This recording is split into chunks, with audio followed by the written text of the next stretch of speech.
For me, there was no bar like the Stonewall, because the Stonewall was like the watering hole on the savannah, you know, or on, you know, it was just everybody was there. We were all there. Well, gay bars were the social centers of gay life. Gay bars were to gay people what churches were to blacks in the South.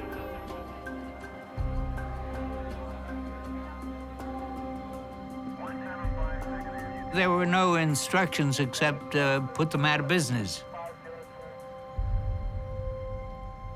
The first police officer that came in with our group said, "The place is under arrest. When you exit, have some identification, and it'll be over in a short time."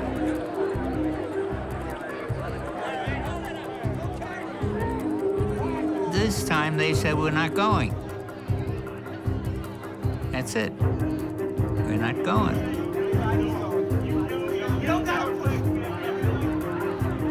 Something snapped. It's like, this is not right.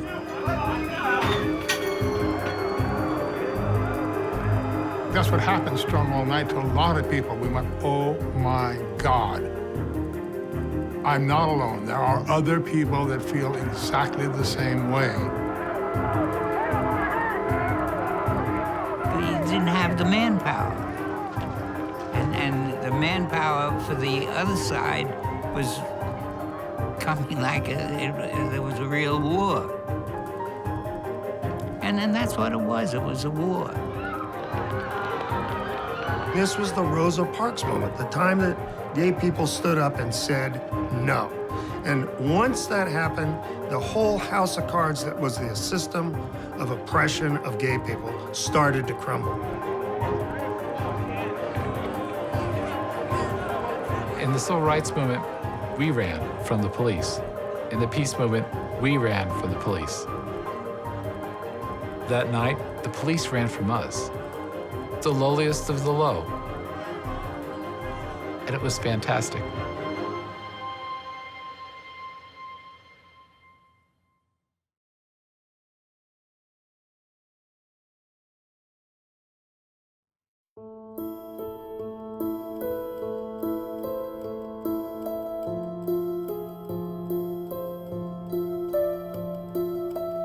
Want your son enticed into the world of homosexuals, or your daughter lured into lesbianism?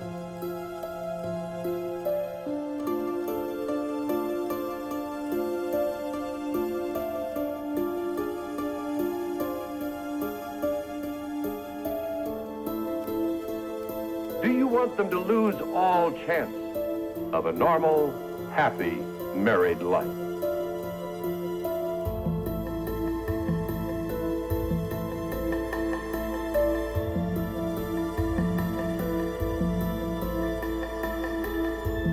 The 1960s were dark ages for lesbians and gay men all over America. The overwhelming number of medical authorities said that homosexuality was a mental defect, maybe even a form of psychopathy. The average homosexual, if there be such, is promiscuous. He is not interested in nor capable of a lasting relationship like that of a heterosexual marriage. I was wondering if you think that there are any, quotes, happy homosexuals for whom homosexuality would be, in a way, their best adjustment to life. I think the whole idea of saying the happy homosexual is to create a mythology about the nature of homosexuality. Dr. Charles Socarides is a New York psychoanalyst at the Albert Einstein School of Medicine. They are taught that no man is born homosexual. And many psychiatrists now believe that homosexuality begins to form in the first 3 years of life. Homosexuality is, in fact, a mental illness. which has reached epidemiological proportions.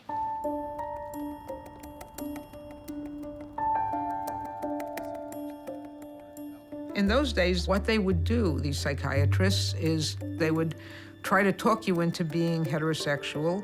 If that didn't work, they would do things like aversive conditioning, show you pornography, and then give you an electric shock.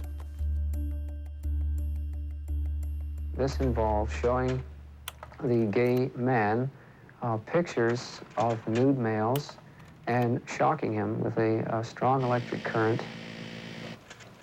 Over a short period of time, he will be unable to get sexually aroused to the pictures. And hopefully, he will be unable to get sexually aroused outside in other settings as well.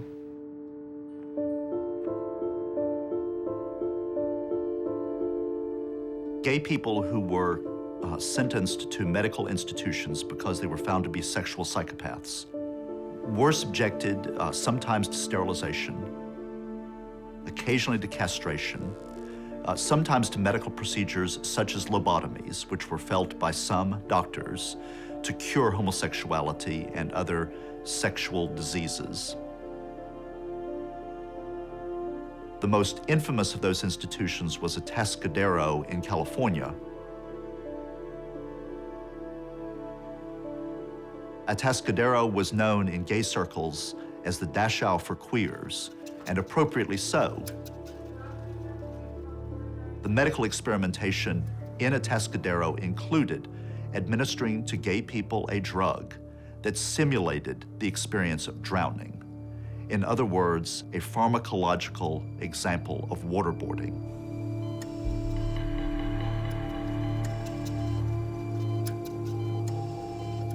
Somebody that I knew that was older than me, his family had him sent off where they go up and damage the frontal part of the brain.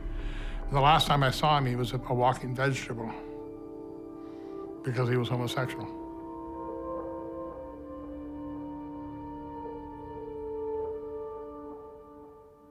Society expected you to, grow up, get married, have kids, which is what a lot of people did to satisfy their parents. I never believed in that. It eats you up inside. It eats you up inside not being comfortable with yourself.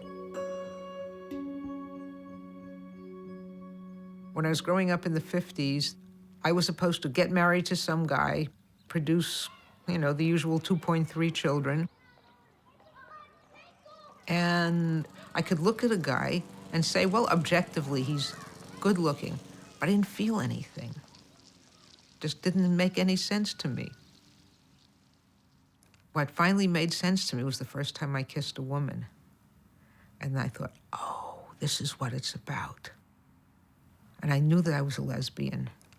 And I knew that I would go through hell. I would go through fire for that experience, for those kisses.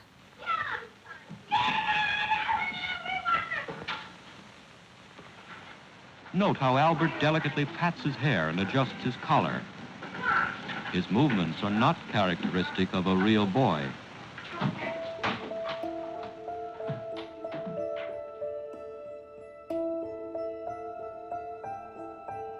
I wasn't labeled gay, just different. Somehow being gay was the most terrible thing you could possibly be. And I just didn't understand that. I just thought you had to get through this, and I thought I could get through it, but you really had to be smart about it, clever, remember everything. Because I really realized I was being trained as a straight person so I could fool these people. As kids, we'd play King Kong. I would wait till there was nobody left to be the girl, and then I would be the girl. If anybody should find out I was gay and would tell my mother who was in a wheelchair, it would have broken my heart, and she would have thought she did something wrong. I could never let that happen, and it never did. I knew that the words that were being said to put down people was about me. I learned very early that those horrible words were about me, that I was one of those people. He's a faggot, he's a sissy, queer. Queer was very big. Homo was big. My last name being Garvin, I'd be called Danny Gavin. I was in the Navy when I was 17, and it was there that I discovered that I was gay. Homosexuality was a dishonorable discharge in those days, and you couldn't get a job afterwards. So I attempted suicide by cutting my wrist.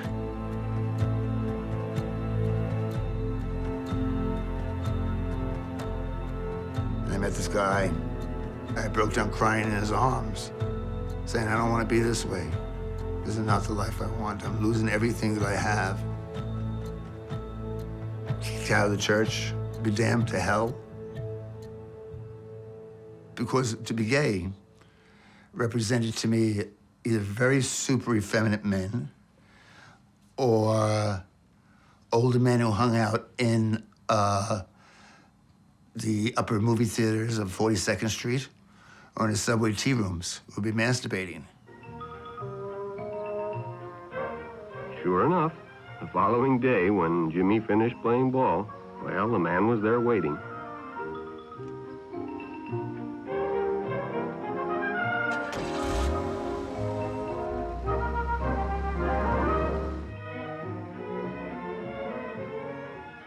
Jimmy hadn't enjoyed himself so much in a long time.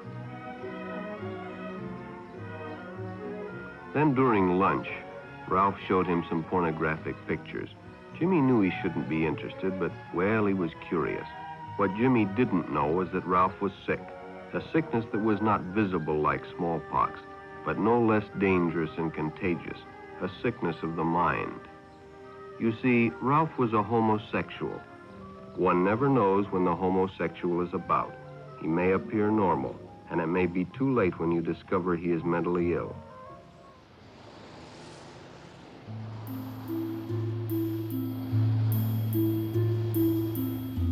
I was a poor, young gay person.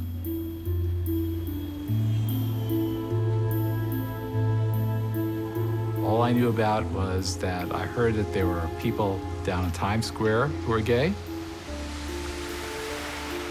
And that's where I went to. And I found them in the movie theaters, sitting there next to them.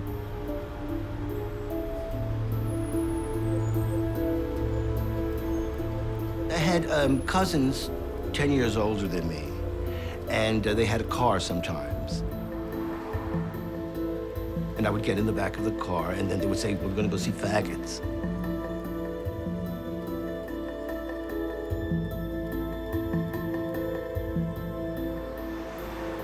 That was one of the things you did in New York. It was like a Barnum and Bailey aspect of it. It was fun to see fags.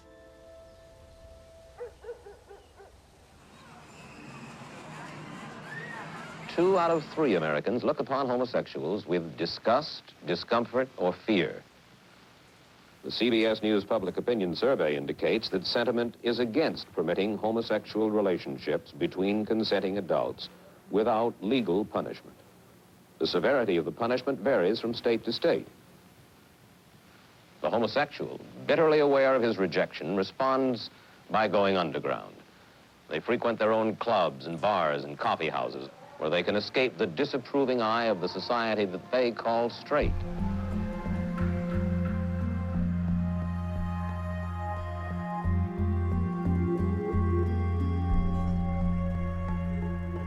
This is one of the county's principal weekend gathering places for homosexuals, both male and female. The scenes were photographed with telescopic lenses. It is usually after the day at the beach that the real crime occurs. And it's interesting to note how many youngsters we've been seeing in these films.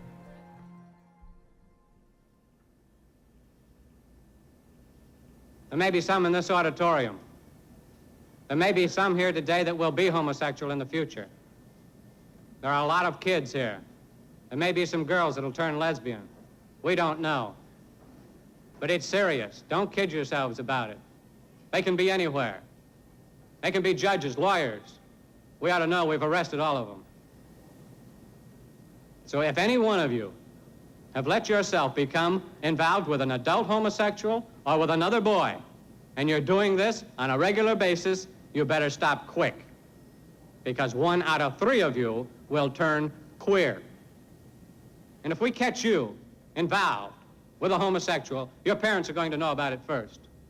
And you will be caught. Don't think you won't be caught. Because this is one thing you cannot get away with. This is one thing that if you don't get caught by us, you'll be caught by yourself. And the rest of your life will be a living hell.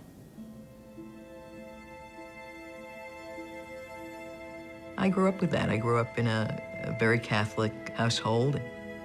And the conflict of issues of redemption, of is it possible that if you are this thing called a homosexual, is it possible to be redeemed?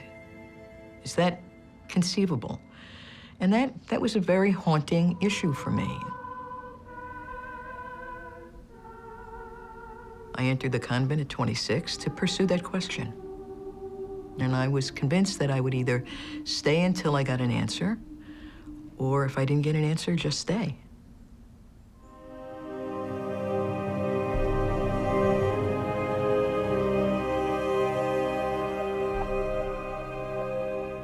The Stonewall riots came at a central point in history.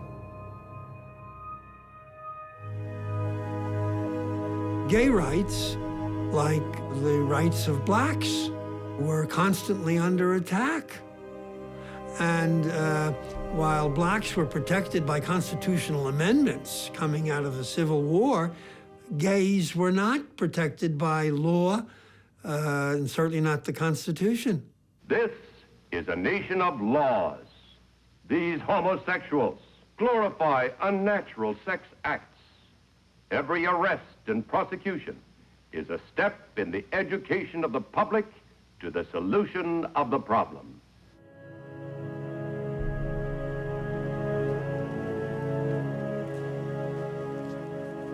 If a gay man is caught by the police and is identified as being involved in what they call lewd and immoral behavior, they would have their person's name, their age, and many times their home address listed in the major newspapers.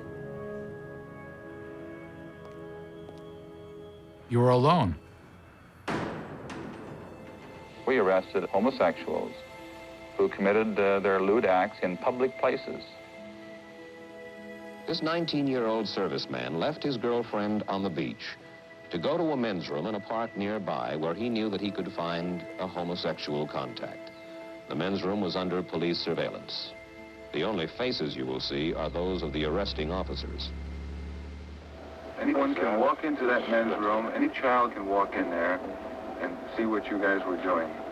Well, how do you think that would affect them mentally for the rest of their lives? They saw an act like that being... I realize that, but the thing is that for life I'll be wrecked by this record, see? I'm only 19, and this will ruin me.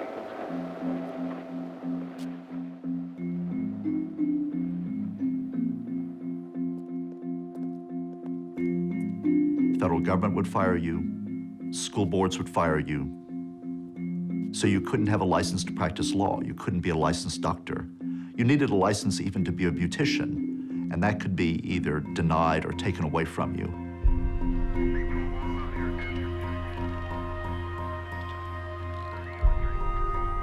It was an invasion. I mean, you felt outraged and stuff like, God, this is America. What's this country come to? But you live with it. You were used to it. After the third time that it happened or the third time you heard about it, that's the way the world is. It's like, black people got used to being mistreated and going to the back of the bus, and I guess this was sort of our going to the back of the bus.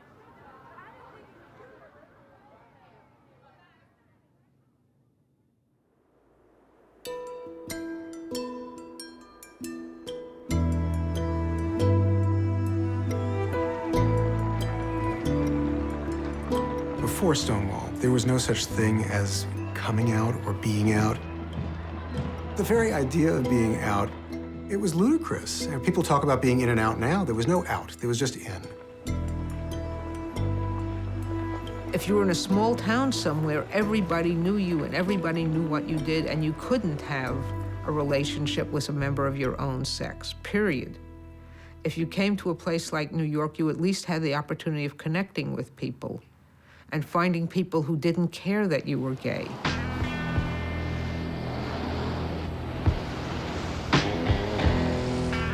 In the early 60s, if you would go near Port Authority, there were tons of people coming in, and they were gay. There were always articles in like Life magazine about how the village was liberal, and people that were called homosexuals went there. And then there were always priests ranting in church about certain places not to go. So you kind of knew where you could go by what you were told not to do. And I got to the corner of 6th Avenue and 8th Street, crossed the street, and there I had found Nirvana. There was all these drag queens and these crazy people, and everybody was carrying on. I made friends that first day. It was the perfect time to be in the village. I mean, music was great, cafes were good, you know, the coffee houses were good. There was one street called Christopher Street where actually I could sit and talk to other gay people beyond just having sex.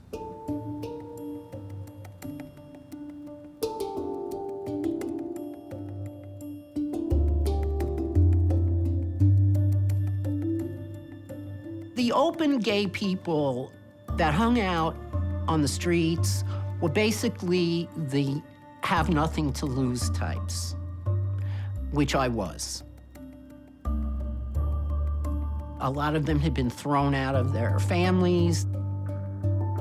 And that crowd between Howard Johnson's and Mama's Chicken Rib was like the basic crowd of the gay community at that time in the village. You gotta remember, the Stonewall Bar was just down the street from there. It was right in the center of where we all were. That was our only block. That was our world, that block. I mean, I came out in Central Park and other places. That wasn't ours. It was borrowed. This was ours. Here's where the Stonewall was. Here's our Mecca.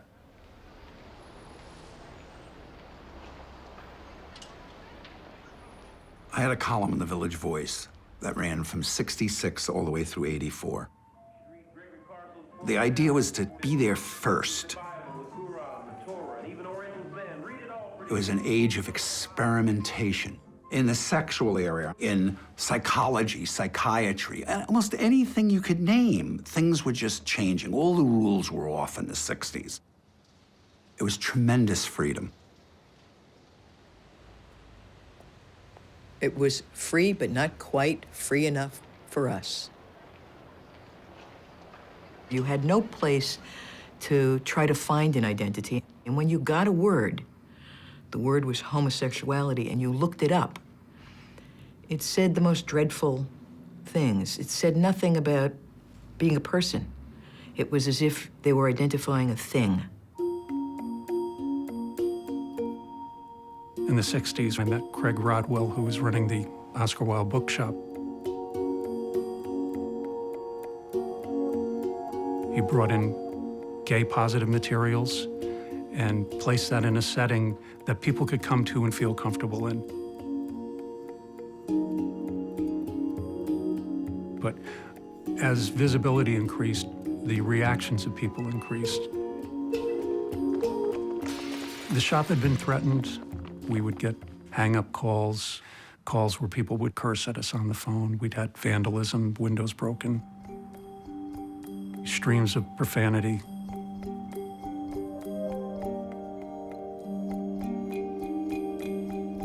You could be beaten. You could have your head smashed in a men's room because you were looking the wrong way. We could lose our memory from the beating. We could be in wheelchairs like some were. Hunted. Sometimes we were hunted. We could easily be hunted. That was a game.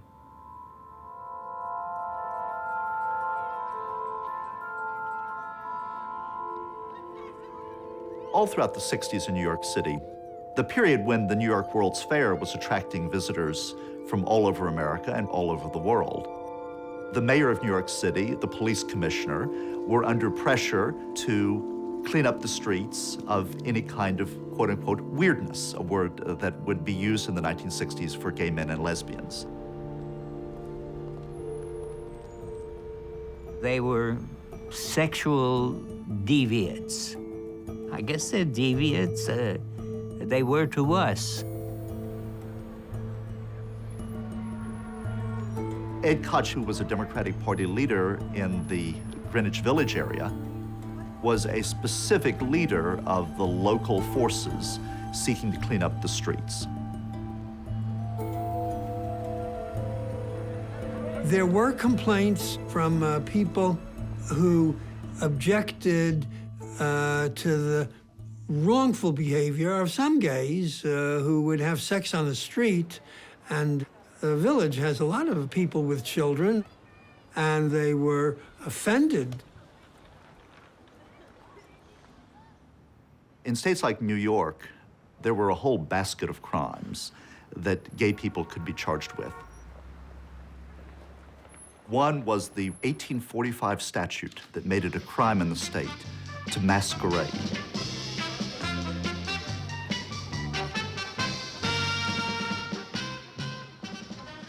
Are those your own eyelashes? No. And Sonia, is that your own hair? No. That's a very lovely dress, too, that you're wearing, Simone. Where did you buy it? Oh, I made it myself. Ladies and gentlemen, the reason for using first names only for these very, very charming contestants is that right now, each one of them is breaking the law.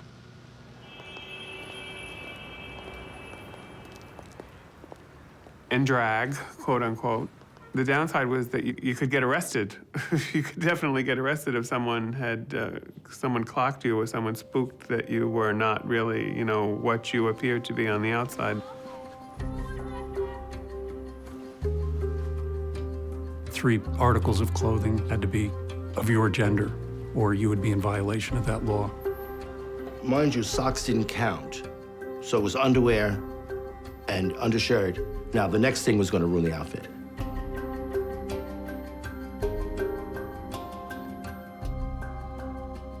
If someone was dressed as a woman, you had to have a female police officer go in with her.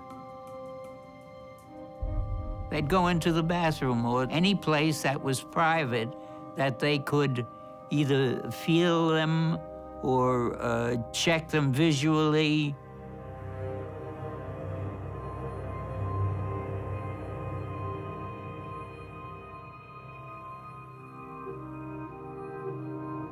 I remember I was in a paddy wagon one time on the way to jail. We were all locked up together on a chain in the paddy wagon, and the paddy wagon stopped for a red light or something, and one of the queens said, "Oh, this is my stop." We did use humor to cover pain, frustration, anger.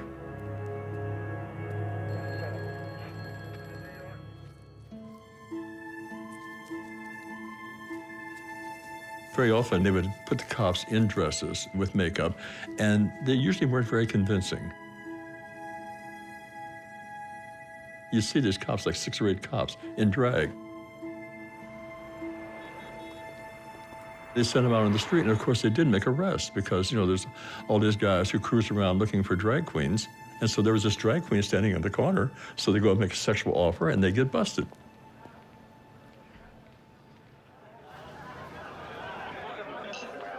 The police would zero in on us because sometimes they would be in plain clothes, and sometimes they would even entrap. Yes, entrapment did exist, particularly in the subway system, in the bathrooms. The cops would hide behind the walls of the urinals.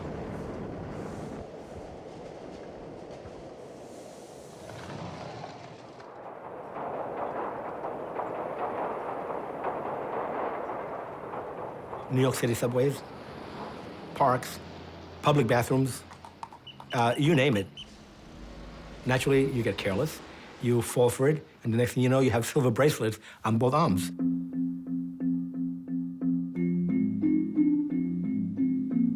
You read about Truman Capote and Tennessee Williams and Gore Vidal and all these actors and stuff, Liberace and all these people running around doing all these things. And then you came to New York and you found out, well, maybe they're doing them, but you know, us little middle-class homosexuals, we're getting busted all the time. Every time we go, every time we have a place to go, it gets raided.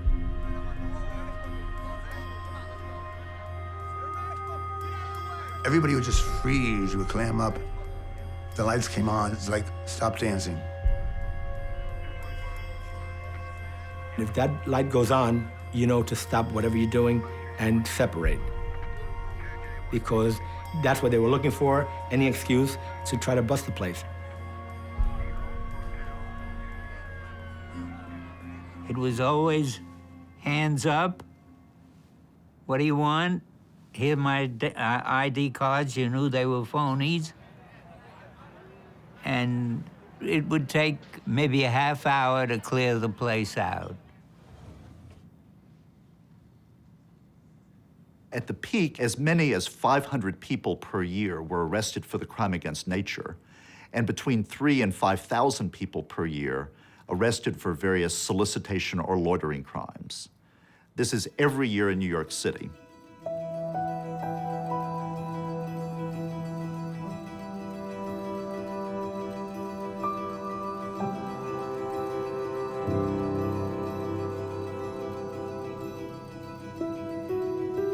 Well, it was a nightmare for the lesbian or gay man who was arrested and caught up in this juggernaut. But it was also a nightmare for the lesbians and gay men who lived in the closet. This produced an enormous amount of anger within the lesbian and gay community in New York City and in other parts of America.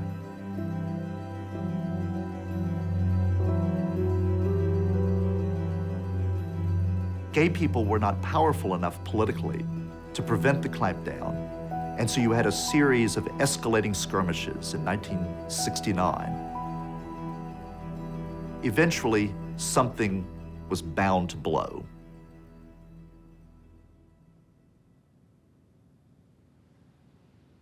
When I was very young, one of the terms for gay people was twilight people,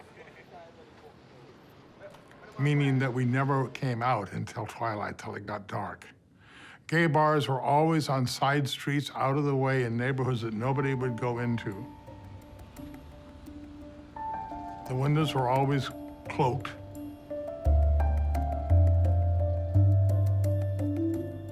There were gay bars all over town, not just in Greenwich Village.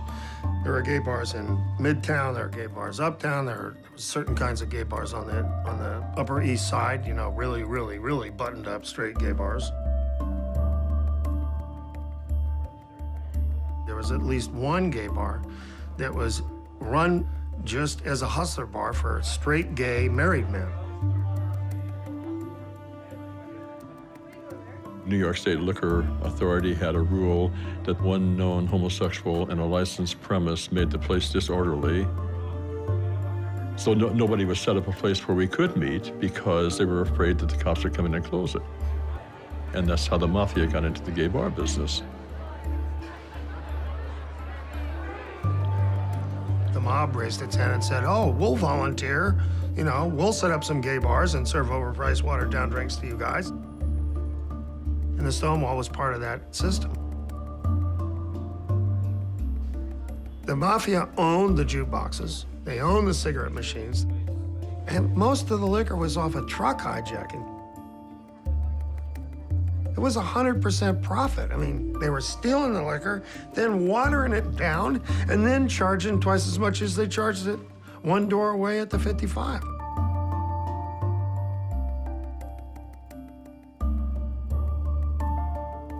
The Stonewall, they didn't have a liquor license.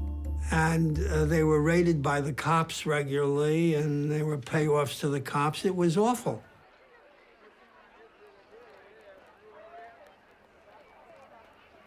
I had been in some gay bars, either for a story or gay friends would say, oh, we're gonna go in for a drink there, come on in, are you too uptight to go in?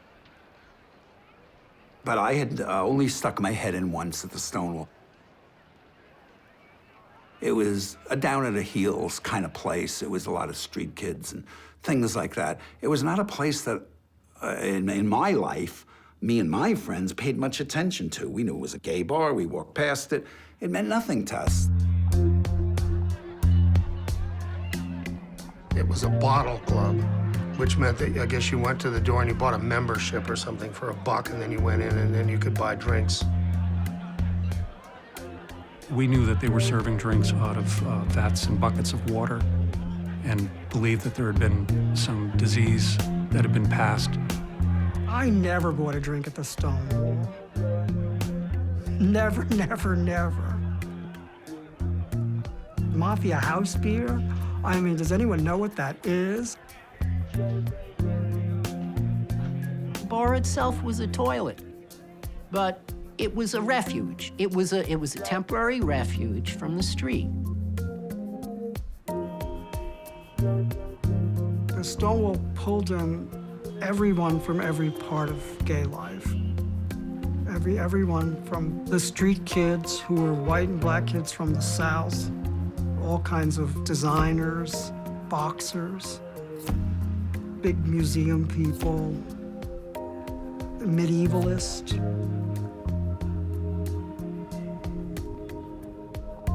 First, you gotta get past the door. There's a little door that slides open with this power-hungry nut behind it that you see this much of his eyes, he sees that much of your face, and then he decides where you're gonna get in. Well, in the front part of the bar would be like A-gays, like regular gays that didn't go in any kind of drag, didn't use the word she, that type. But they were gay, 100% gay. And then as you turn into the other room with the jukebox, those were the drag queens around the jukebox. Mary Queen of the Scotch, Congo Woman, Captain Faggot, Miss Twiggy.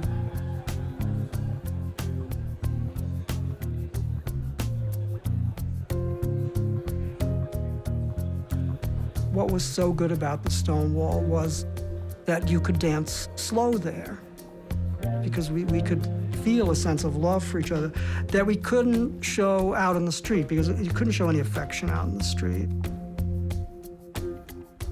It was a chance to find love, you know? I had never seen anything like that. I never saw so many gay people dancing in my life. And I said to myself, oh my God, this will not last.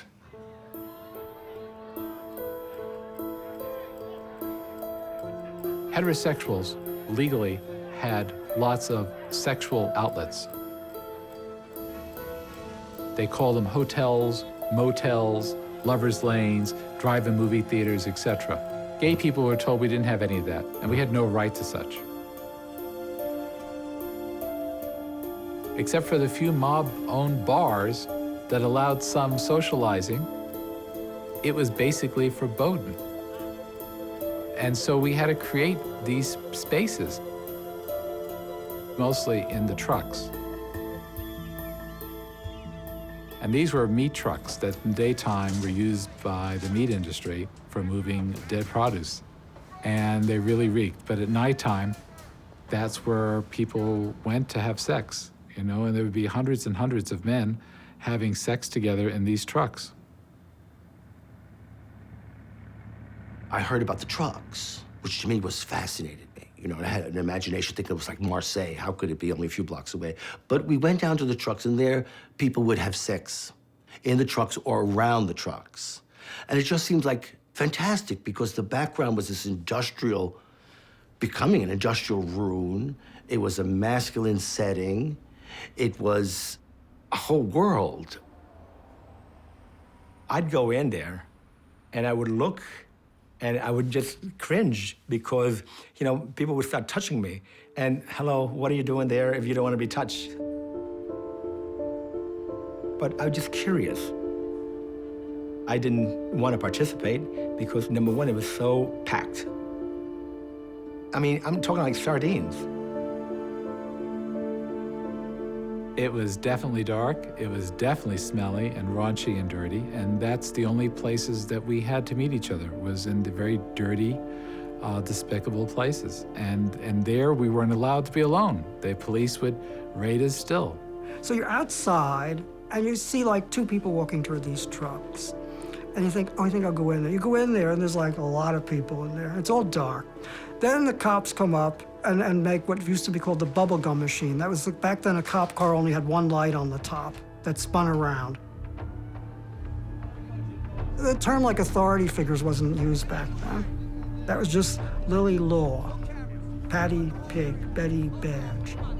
It was done in our little street talk. The police would come by 2 or 3 times a night. They would bang on the trucks. We'd say, "Here comes Lillian." We would scatter, boom, every which way. I was chased down the street with billy clubs. One time, a bunch of us ran into somebody's car and locked the door, and they smashed the windows in. That was scary, very scary. Whenever you see the cops, you run away from them. Absolutely. And many people who were not lucky felt the cops. They would not always just arrest. They would many times use clubs and beat.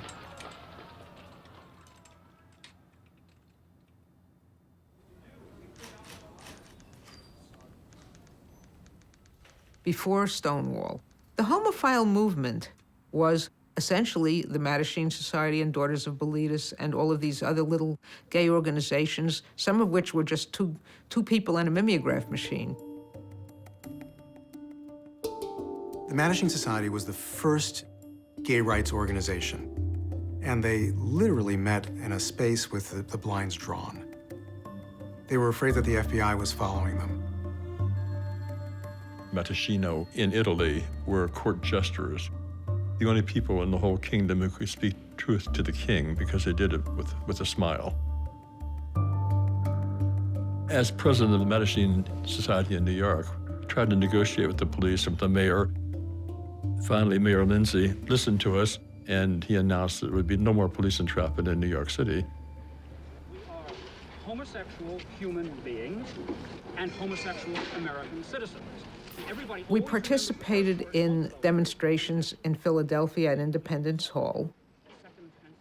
A few of us would get dressed up in skirts and blouses, and the guys would all have to wear suits and ties.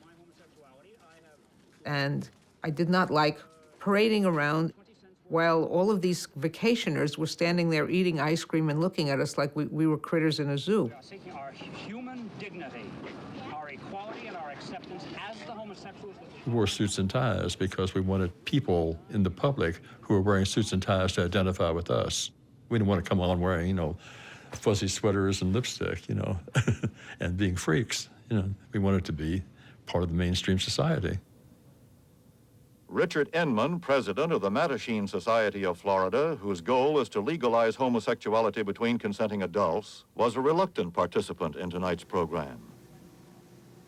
Now, present laws give the adult homosexual only the choice of being, to simplify the matter, heterosexual and legal, or homosexual and illegal. This, to a homosexual, is no choice at all. What type of laws are you after?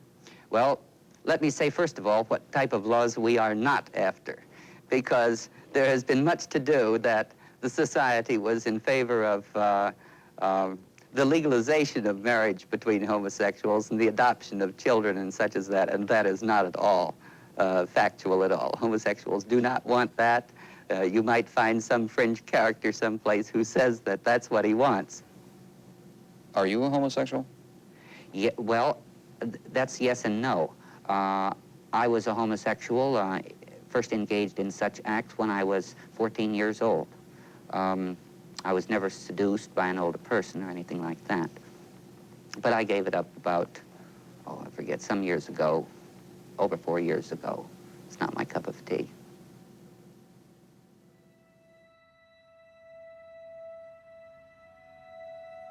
They wanted to fit into American society the way it was. And I had become very radicalized in that time.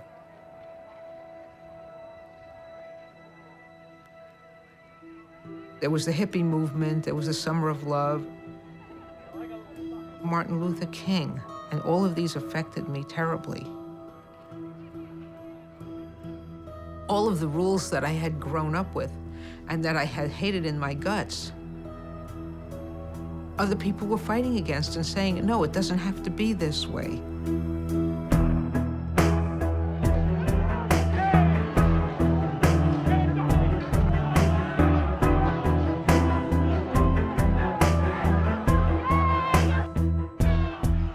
And deep down, I believe because I was gay and couldn't speak out for my rights was probably one of the reasons that I was so active in the civil rights movement. It was a way to vent my anger at being repressed.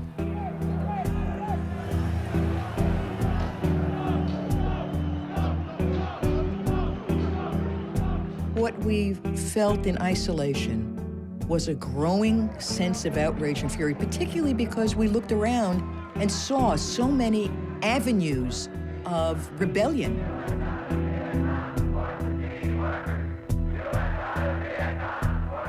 We had thought of women's rights. We had thought of black rights. We thought of all kinds of human rights. But we never thought of gay rights. And whenever we got kicked out of a bar before, we never came together.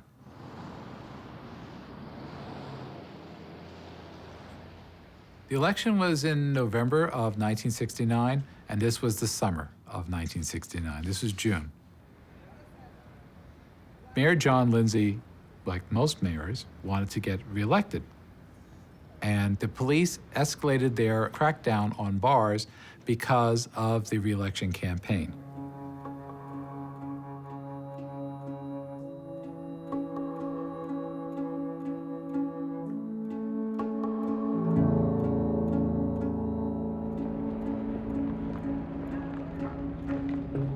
All of straight America, in terms of the middle class, was recoiling in horror from what was happening all around them at that time, in that summer and the summer before. The Chicago riots, the human being, the dope smoking, the hippies. All of this stuff was just erupting like as far as they were concerned, you know, like a gigantic boil on the butt of America. Who was going to complain about a crackdown against gay people? Nobody. Not even us. They had increased their raids in the trucks. They raided the Checkerboard, which was a very popular gay bar, a week before the Stonewall. There was also vigilantism. People were using walkie-talkies to coordinate attacks on gay men. So gay people were being strangled, shot, thrown in the river, blackmailed, fired from jobs. It was a horror story.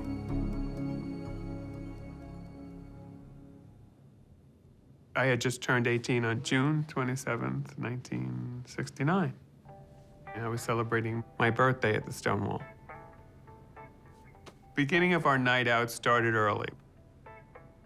When we got dressed for that night, we had cocktails and we put the makeup on.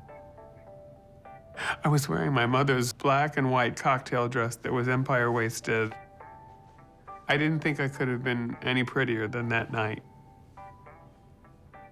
I told the person at the door, I said, I'm 18 tonight. And he said to me, little SOB, he said, you could have got us in a lot of trouble. Could have got us closed up. Well, little did he know that what was going to happen later on, you know, was to make history.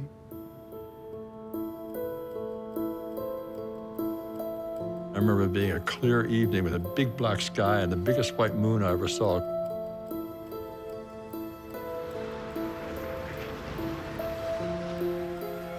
It was incredibly hot. You throw into that the Stonewall was raided the previous Tuesday night. So it was a perfect storm for the police. They didn't know what they were walking into.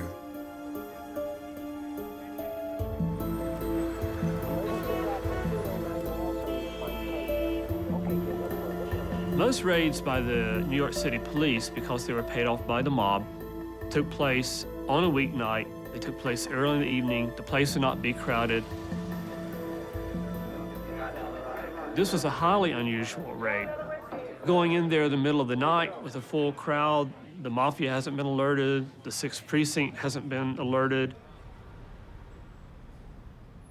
We only had about 6 people altogether from the police department. Knowing that you had a precinct right nearby that would send assistance. We were in the back of the room, and the lights went on. So everybody stopped what they were doing, because now the police started coming in, raiding the bar. They pushed everybody like to the back room and slowly asking for IDs. Meanwhile, there was crowds forming outside the Stonewall, wanting to know what was going on. We were talking about the revolution happening, and we were walking up 7th Avenue, and we were thinking that it was either Black Panthers or the Young Lords are going to start it. And we turned the corner from 7th Avenue onto Christopher Street, and we saw the paddy wagon pull up there. And some people came out and were being very dramatic, throwing their arms up in a V, you know, as the victory sign. That night, I'm in my office. I look down the street, and I could see the Stonewall sign, and I started to see some activity in front. So I run down there, and as I'm looking around to see what's going on, police cars, different things happening, it's getting bigger by the minute. And the people coming out weren't going along with it so easily. A rather tough lesbian was busted in the bar, but when she came out of the bar, she was fighting the cops and was trying to get away. And the harder she fought, the more the cops were beating her up, and the madder the crowd got. And I ran into Howard Smith on the street. The Village Voice was right there. And Howard said, boy, there's like a riot gonna happen here. And I said, yeah, and the police were showing up. And so Howard said, we've got police press passes upstairs. You know, Howard's concern was, and my concern was, if all hell broke loose, they'd just start busting heads. At least if you had press, maybe your head wouldn't get busted. Things started off small, but there was an energy that began to flow through the crowd.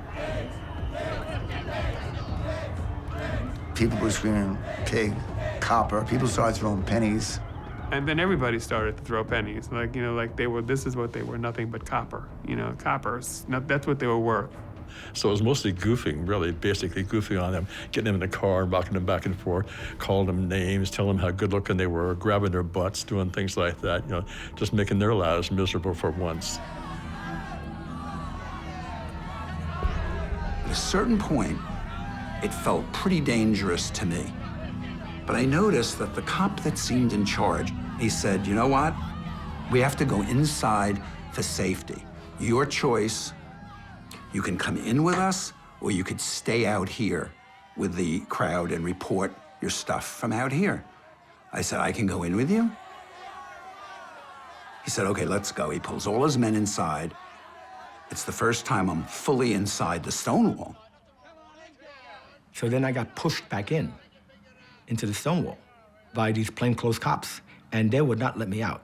They didn't let anybody out. They were just holding us almost like in a hostage situation where you don't know what's gonna happen next. But there were little tiny pinholes in the plywood windows. I'll call them the windows, but they were plywood. And we could look out from there. And every time I went over and looked out through one of the pinholes where he did, we were shocked at how big the crowd had become. They were getting more ferocious. Things were being thrown against the plywood. We piled things up to try to buttress it.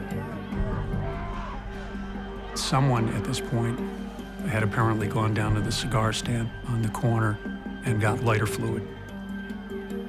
And then somebody started a fire. They started with little lighters and matches.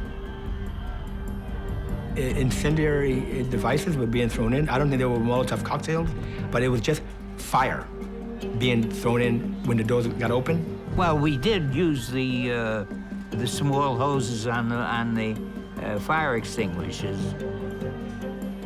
But we couldn't hold out very long.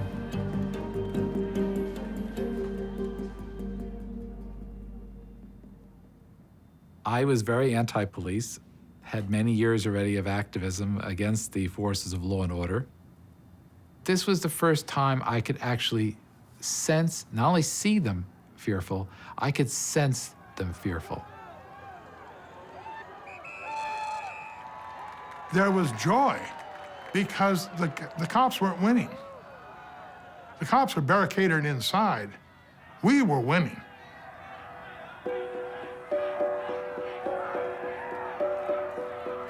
I was with a group that we actually took a parking meter out of the ground. We had 3 or 4 people, and we used it as a battering ram. Oh, Miss New Orleans, she wouldn't be stopped. And she was quite crazy. And when she grabbed that, everybody knew she couldn't do it alone, so all the other queens, Congo women and queens like that started, and they were hitting that door. I mean, they were making some headway. Bam, bam, you know, and bash, and opening, and go, whoa!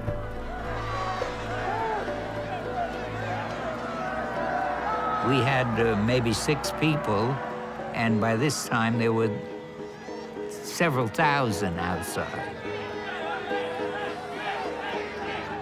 You could hear screaming outside, a lot of noise from the protesters. And it was a good sound. It was a real good sound to know that, you know, you had a lot of people out there pulling for you.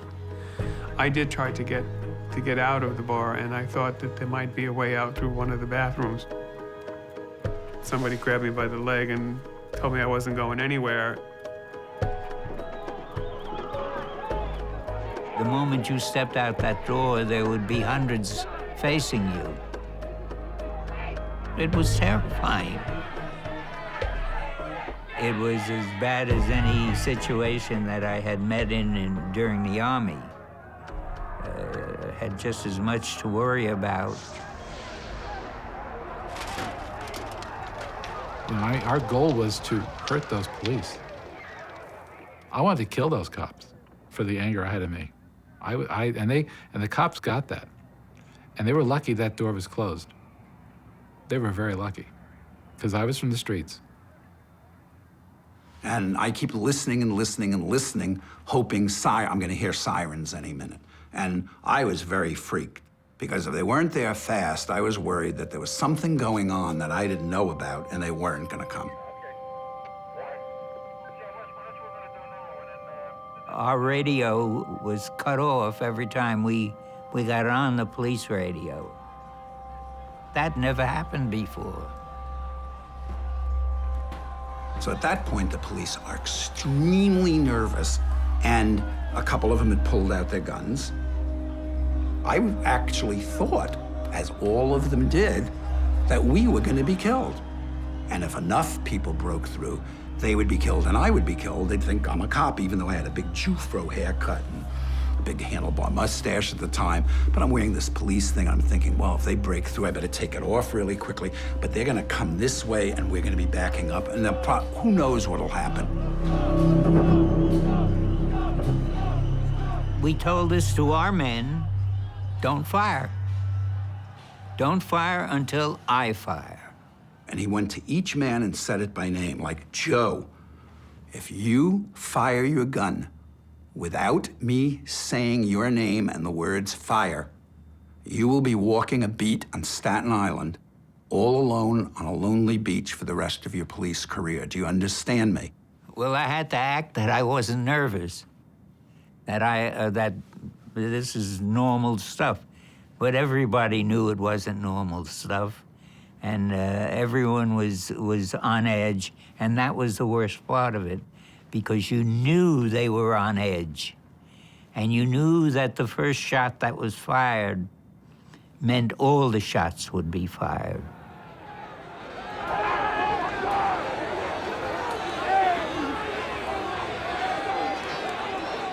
It was getting worse and worse. People standing on cars, standing on garbage cans, screaming, yelling. The ones that came close, you could see their faces in rage. We were looking for secret exits, and one of the police women was able to squirm through the window. And they did find a way out.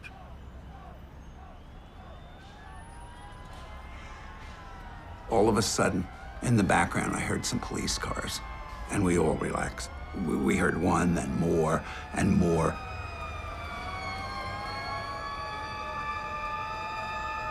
So the cops came with all these buses, like 5 buses, and they all were full of tactical police force. And they wore dark police uniforms and riot helmets, and they had billy clubs, and they had big plastic shields like Roman army, and they actually formed a phalanx.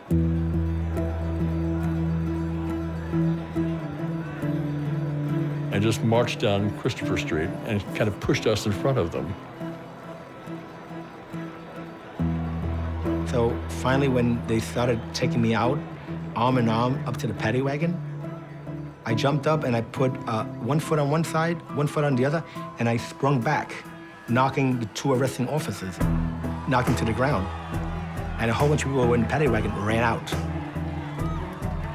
All of a sudden, Miss New Orleans and all the people around her started marching step by step, and the police started moving back. That's what gave oxygen to the fire. Because as the police moved back, we were conscious, all of us, of the area we were controlling, and now we were in control of the area. Because we were surrounded the bar, we were moving in, they were moving back. And by the time the police would come back towards Stonewall, that crowd had gone all the way around to Washington Place, come all the way back around, and were back pushing in on them from the other direction. And the police would wonder, these are the same people or different people?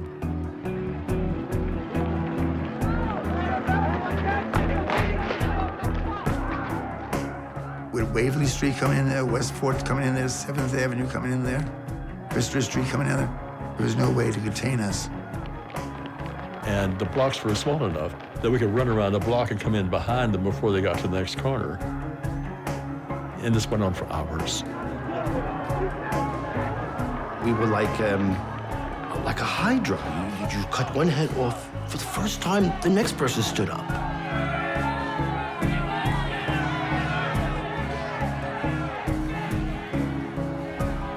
All of a sudden, the police faced something they had never seen before. Gay people were never supposed to be threats to police officers. They were supposed to be weak men, limp-wristed, not able to do anything. And here they were lifting things up and fighting them and attacking them and beating them.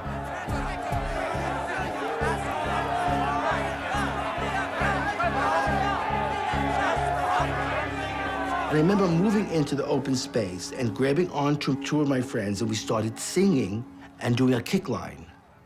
And we were singing, "We are the village girls. We wear our hair in curls. We wear our dungarees above our Nelly knees." This was in front of the police.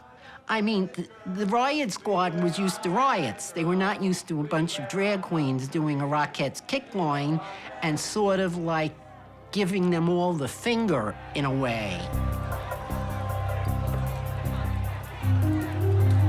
And the cops just charged them and then started smashing their heads with the clubs. And then more police came, and it didn't stop. Windows were starting to break. And all of a sudden, pandemonium broke loose.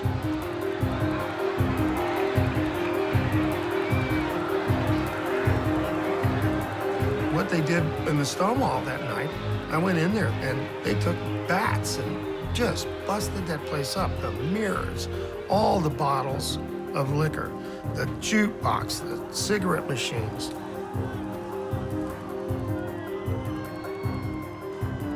There was mesh garbage cans being lit up on fire and being thrown at the police. Tires were slashed on police cars, and it just went on all night long. Cops got hurt. It must have been terrifying for them. I hope it was. It gives back a little of the terror they gave in my life. Those of us that were the street kids, we didn't think much about the past or the future. We were thinking about survival. So anything that would set us off, we would go into action. And it's that hairpin trigger thing that makes the riot happen. The police weren't letting us dance. If there's one place in the world where you can dance and feel yourself fully as a person, and that's threatened with being taken away, those words are fighting words.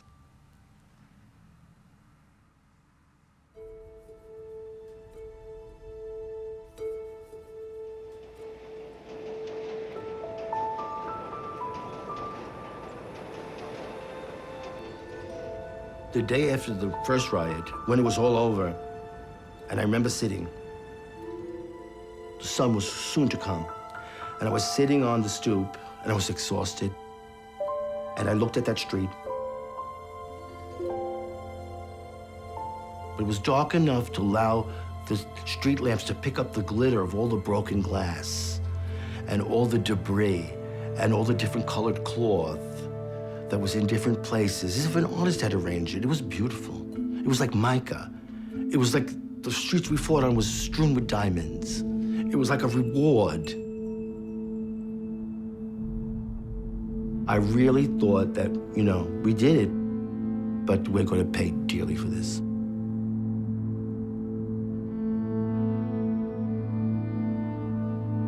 When it was clear that things were definitely over for the evening, we decided we needed to do something more. We knew that this was a moment that we didn't want to let slip past because it was something that we could use to bring more of the groups together. Leaflets in the 60s were like the internet today. That night, we printed a box. We had 5,000. It was a leaflet that attacked the relationship of the police and the mafia and the bars that we needed to see ended.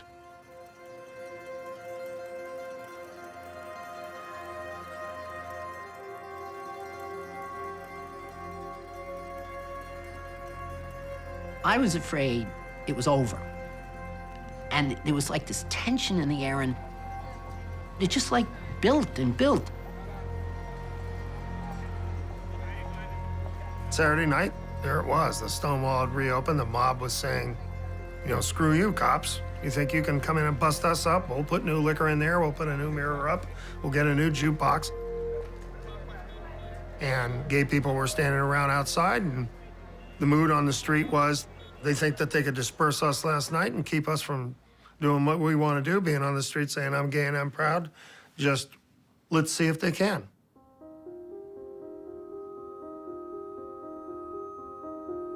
People in the neighborhood, the most unlikely people, were starting to support it. My father said, "About time you fags rioted."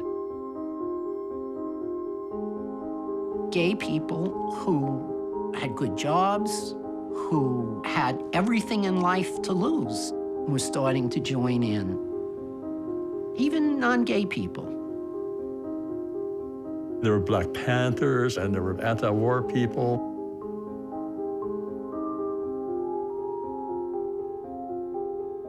They were these true black, like, banshee guys, and they were saying, well, what's going on, man? And then someone told me, yeah, it's still, they're still fighting the police, let's go. And they went in.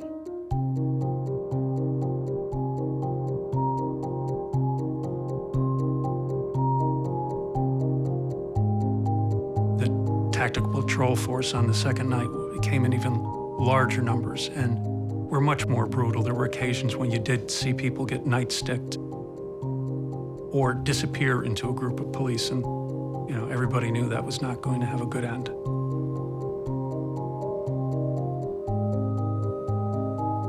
You know, they went for the head wounds. It wasn't just the back wounds and the leg wounds. And that's when you started seeing like bodies laying on the sidewalk, people bleeding from the head.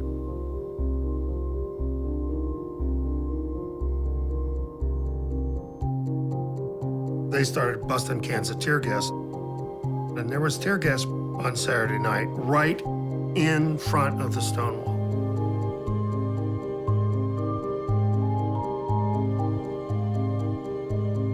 There was more anger and more fight the second night.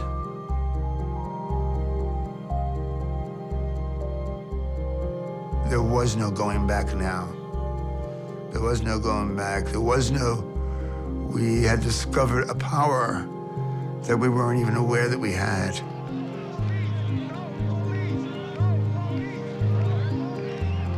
And then the next night, I mean, it didn't stop after that. Once it started, once that genie was out of the bottle, it was never gonna go back in.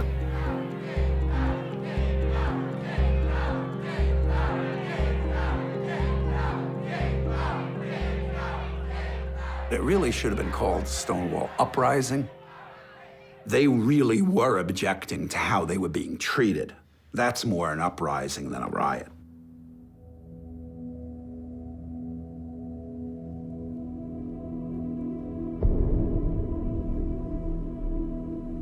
As much as I don't like to say it, there's a place for violence. Because if you don't have extremes, you don't get any moderation. And as awful as people might think that sounds, it's the way history has always worked. I don't know if you remember the Joan Baez song, "It isn't nice to block the doorway, it isn't nice to go to jail." There are nicer ways to do it, but the nice ways always fail. For the first time, we weren't letting ourselves be carted off to jails. Gay people were actually fighting back just the way people in the peace movement fought back. It was thrilling. It was the only time I was in a gladiatorial sport that, you know, I stood up in. I was proud. I was a man.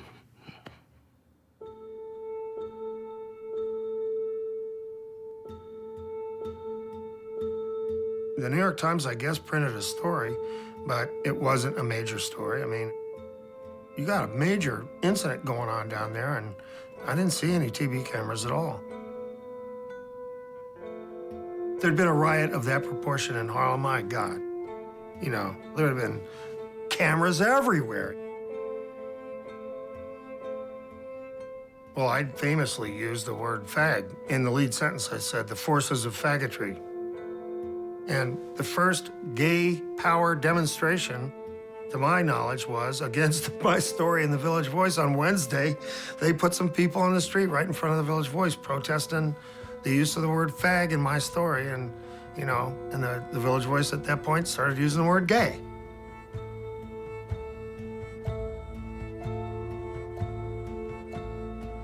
The press did refer to it in very pejorative terms as a night that the drag queens fought back, and it was nonsense. It was nonsense. It was all the people there that were reacting and opposing what was occurring.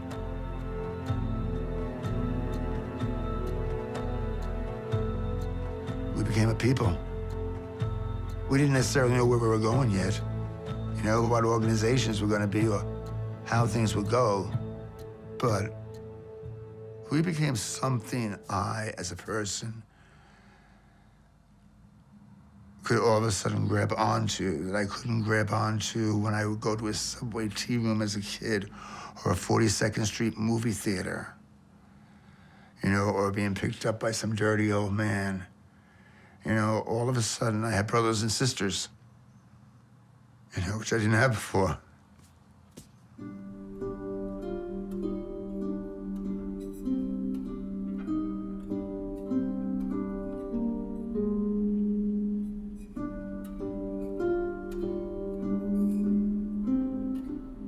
The riot could have been buried. It could have been a few days in the local newspaper, and that was that. But we had to follow up. We couldn't just let that be a blip that disappeared. And I hadn't had enough sleep, so I was in a somewhat feverish state. And I thought, we have to do something, we have to do something. And I thought, we have to have a protest march of our own. And they were having a meeting at Town Hall. There were 400 guys who showed up, and I think a couple of women talking about these riots, because everybody was really energized and upset and angry about it. And I raised my hand at one point and said, let's have a protest march. And Dick Leitch, who was the head of the Mattachine Society, said, who's in favor? And I didn't see anything but a forest of hands. The effect of the Stonewall riot was to change the direction of the gay movement. We were going to propose something that all groups could participate in. And what we ended up producing was what's now known as the Gay Pride March.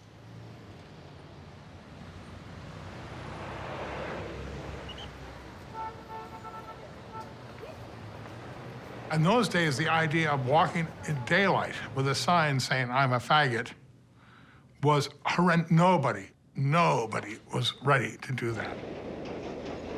So I got into the subway, and on the car was somebody I recognized, and he said, I've never been so scared in my life. I said, well, please let there be more than 10 of us. Just please let there be more than 10 of us, because it's all right in the village, but the minute we cross 14th Street, if there's only 10 of us, God knows what's going to happen to us. We had no idea we were going to finish the march. We had no speakers planned for the rally in Central Park, where we had hoped to get to. We didn't expect we'd ever get to Central Park. We assembled on Christopher Street at 6th Avenue to march.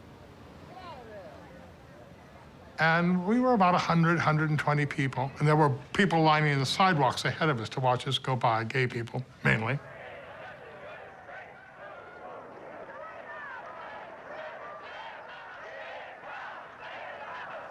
And we were going fast. People that were involved in it, like me, referred to it as the first run. We had been threatened, bomb threats. We had been, people could take shots at us. We were scared. But as we were going up 6th Avenue, it kept growing.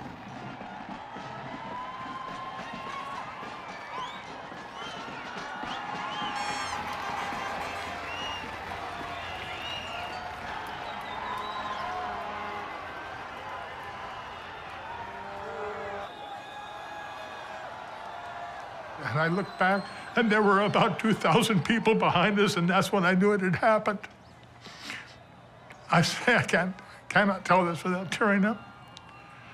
And Peter and I walked the rest of the whole thing with tears running down our face. But that's when we knew we were ourselves for the first time.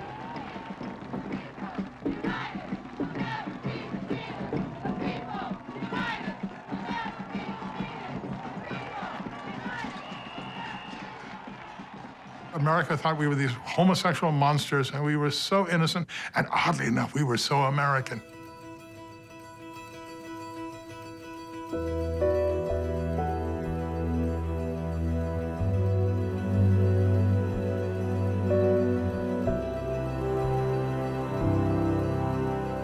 It's very American to say, this is not right. It's very American to say, you promised equality, you promised freedom. And in a sense, the Stonewall riots said, get off our backs, deliver on the promise. So in every gay pride parade, every year, Stonewall lives.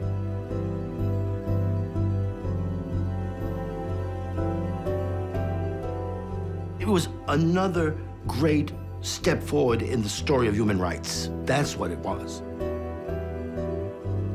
And it was those loudest people, the most vulnerable, the most likely to be arrested, were the ones that were doing the real fighting. They were the stormtroopers. And they were kids. You knew you could ruin them for life. And you felt bad that you were part of this when you knew they broke the law, but what kind of law was that?